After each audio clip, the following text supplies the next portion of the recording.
All right, Ken, appreciate you taking some time. Let's first start off. Let's do Ken Palm 101. Let's dumb it down.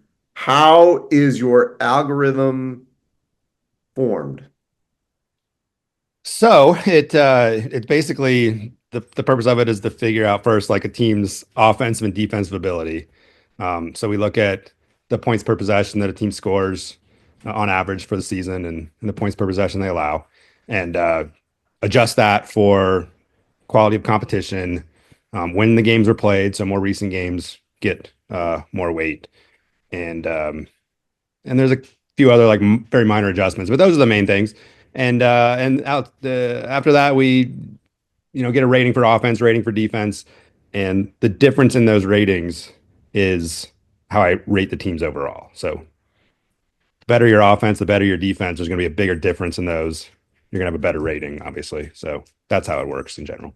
All right, so let's get down to the granular level of, especially early in the season, when you're dealing with preseason data or no data. I mean, you tell me how you take, a team that doesn't have much to show for it yet because they've only played a game or two. How do you deal with at the beginning of the season versus as we progress and there's real data of 10, 15, 20 games? Right. So we should say also that my system's designed to be predictive. So, like, really from game one of the season, it's designed to like predict outcomes of games and probabilities of teams winning. Um, so, in order to do that early in the season, you need some sort of preseason rating. You can't just go off especially the first game, obviously, you have no data, but even two or three games into the season, you don't have great data.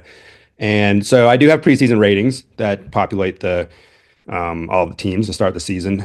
And that's based on past performance of the program, the players that are coming back, incoming transfers, some coaching variables, some conference variables. But that sets the starting point for these teams. And then as the season goes on, obviously early in the season, those preseason ratings have a lot of influence. But as we get more games played, the preseason ratings have less and less influence.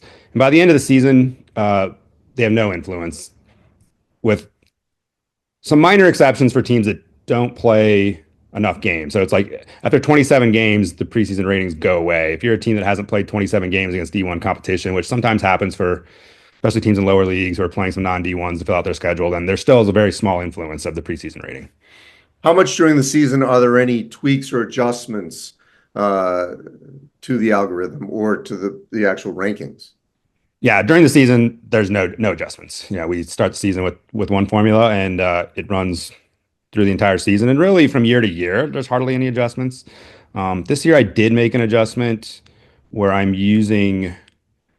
Previously, I used like the same home court advantage for every team. This year, I'm actually using specific home court advantages for each team that I've derived from a model I've built. So it doesn't make a huge difference in the ratings, but certainly for like your power conference teams, there's a little more home court advantage than there is for like a Patriot League team. And so that factors into the ratings this year. But other than that, I mean, the algorithm is like very similar to what it was, say, 5 or 10 years ago. And last couple of things. First of all, I remember years ago there used to be like a line where you could say if you're above this line, you're really right there to get in. If you're below it, you're an outlier, and you probably won't. But there's always one or two of those out there. Where has that line been for you, and how predictive do you feel it's been for your formula? I mean, as far as getting into the tournament, it seems like like roughly the 40th best team, the top 40 teams, like almost all of those teams end up getting in. It obviously comes down to wins and losses eventually, right? So like my ratings are predictive. So, sometimes a team that has good predictive metrics hasn't necessarily won their games. I mean, I guess the hard thing for people to understand is that like when it comes to predictions, like actual scoring margin is more predictive of like future winning than actual wins are. And so sometimes you can have that disconnect where a team hasn't won a lot of games, but their scoring margin looks good. And so those are the teams that tend to be like in the top 40 that get left out. And likewise, you have teams that make the at-large field that are ranked in the 50s, 60s, even 70s.